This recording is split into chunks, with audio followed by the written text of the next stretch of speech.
30 বছর ধরে ব্যবহার করা যাচ্ছে না একটি ব্রিজ, কারণ ব্রিজটির পাশে নেই সংযোগ সড়ক আর চারপাশে ফসলি জমি, তাই ব্রিজে উঠতে পারে না কোনো যানবাহন।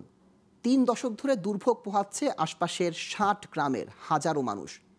আর এই ব্রিজটি বানানো হয়েছে সিরাজগঞ্জের উল্লাপাড়ার রূপনাই বিলের মাঝে। সংশ্লিষ্ট কর্তৃপক্ষ বলছে হঠাৎ নদীর গতিপথ পাল্টে যাওয়ায় রাস্তা নির্মাণ করা হয়নি, তবে দ্রুত সমস্যা সমাধান করা হবে। সিরাজগঞ্জের উল্লাপাড়া থেকে মোহাম্মদ মইনুল হোসাইনের তথ্য ও চিত্রে বিস্তারিত। সিরাজগঞ্জের উল্লাপাড়ায় 30 বছর আগে রূপনাই বিলের মাঝে তৈরি করা হয় একটি ব্রিজ, কিন্তু তৈরি করা হয়নি দুই পাশের সংযোগ সড়ক। তাই ব্রিজের ওপর দিয়ে চলতে পারে না কোনো যানবাহন, এমনকি চলাচল করতে পারে না সাধারণ মানুষও। স্থানীয়রা বলছে প্রায় 60 গ্রামের মানুষকে পাশের জমির ওপর দিয়ে তৈরি একটি সরু রাস্তা দিয়ে চলাচল করতে হয়। অথচ এই ব্রিজ তৈরি করা হয়েছিল স্থানীয়দের চলাচলের দুর্ভোগ কমাতে, কিন্তু 3 দশক পেরিয়ে গেলেও কোনো সংযোগ সড়ক নির্মাণ না করায় চরম ভোগান্তিতে রয়েছেন তারা। এছাড়া 3টি উপজেলাবাসীর প্রায় যোগাযোগ বিচ্ছিন্ন রয়েছে বলে দাবি তাদের। এমুরা উল্লাপাড়া থানার শেষ, সাদাতপুর থানার শেষ, এমুরা বেলকুচি থানার শেষ, 3 থানার মানুষ চলাচল বিচ্ছিন্ন।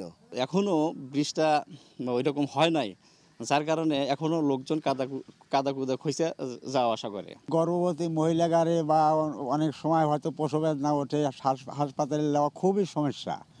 এই রাস্তাঘাট হলে পরে আমাদের সবার সুবিধে। এখন তো টুকটাক চলে আসতেছি, বর্ষার দিনে আরো কষ্ট। এদিকে উপজেলা প্রকৌশলী বলছেন নদীর গতিপথ পাল্টে যাওয়ায় রাস্তা নির্মাণ করা যায়নি, আর শিগগির সমস্যা সমাধানের আশ্বাস উপজেলা নির্বাহী কর্মকর্তার। বর্তমানে নদীটির গতিপথ সম্পূর্ণভাবে পরিবর্তন হয়ে গেছে। পরিবর্তন হওয়ার কারণে আমাদের যে টেকনিক্যাল টিম আছে তারা এই অঞ্চলটি ভিজিট করছে এবং এখানে একটি ওয়াই শেপের ব্রিজ দেওয়ার প্রস্তাবনা করছে। তো এটা প্রস্তাবনার মধ্যে আছে, আশা করি এটা ইন ফিউচারে আমরা ওয়াই শেপটা একটি ব্রিজ করব এবং এই যে কালভারটি আছে সেটা আমরা সম্পূর্ণভাবে রিমুভ করব।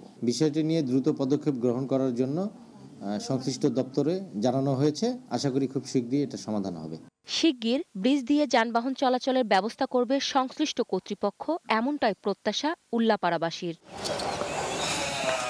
Global television news desk.